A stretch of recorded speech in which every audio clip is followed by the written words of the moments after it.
appreciated all your assistance.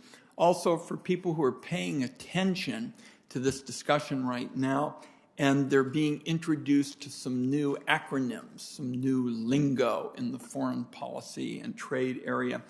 Indo-Pacific Economic Framework is what we're talking about when you hear senators talk about the IPEF. Okay, let's go now to you, Ms. Lonzo, because China keeps building the great firewall higher and higher and higher each year. And in doing so, they suppress political dissent. It is really a human rights disaster. And it's no coincidence that the same laws that crush free speech in China also prevent American companies from competing fairly in the largest country on earth. And I think what's ominous is this repressive model is starting to spread like dominoes throughout the Indo-Pacific region. So we obviously want to push back against censorship in China and elsewhere. And we also want to begin to flesh out the trade rules of the road as it relates to the digital sector. The internet is the shipping lane of the 21st century, as we've come to define it here in this committee. So my first question to you, Ms. Lonzo, is we want to get other countries, particularly ones that might be interested in joining this Indo-Pacific economic framework, perhaps India, Vietnam, and others, to join with us, because if we have a bigger coalition, the stronger we are in pressing back against China's censorship. How do we go about doing that?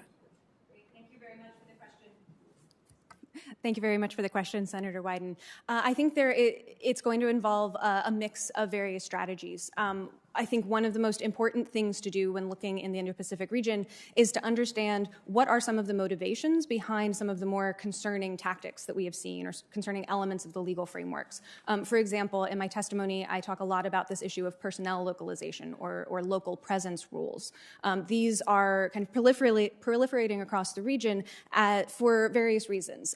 By requiring local presence in a country, it gives that nation jurisdiction over a U.S. tech company. That can be abused in certain ways, and we've certainly seen it be abused in China, for example, to threaten to jail or fine staff and fine employees who are in country in order to make a company comply with censorship demands or providing access to user data.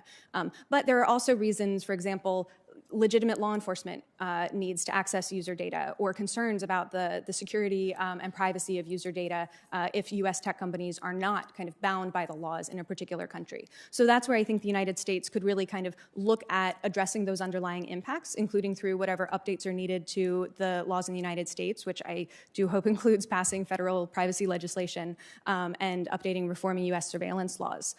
Being able to kind of come to the table willing to talk about addressing those core needs will also give room to the U.S. to set some really clear, bright lines around human rights and the rule of law in the region, to reject issues like internet shutdowns or general monitoring and filtering obligations in the country, to push for limits to surveillance laws.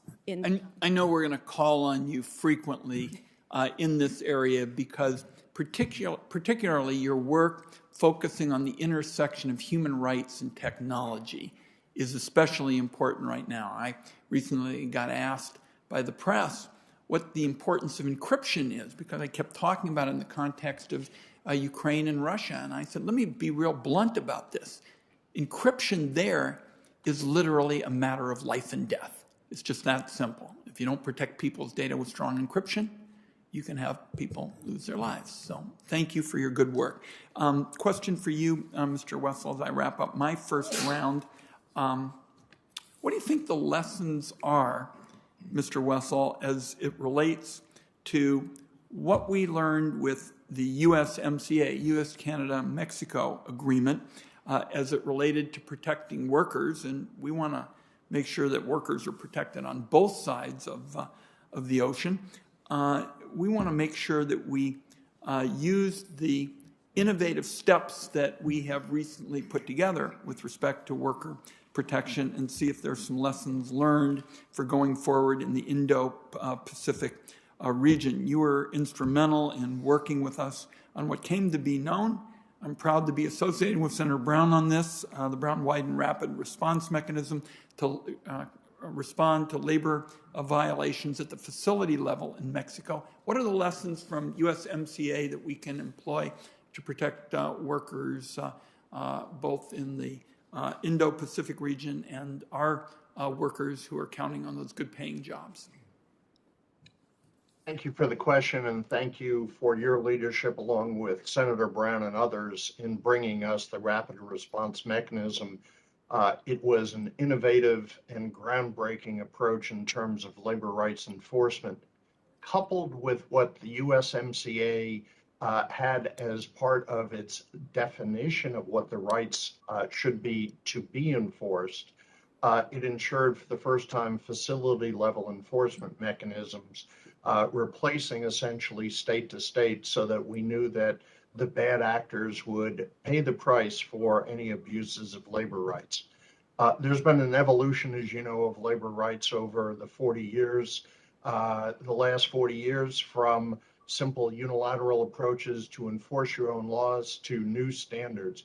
USMCA was groundbreaking in terms of its labor chapter. We need to include a similar concept in any IPEF that defines the rights and couple it with an enforcement mechanism that is accessible, timely, and as possible facility specific. Thank you again for your innovation.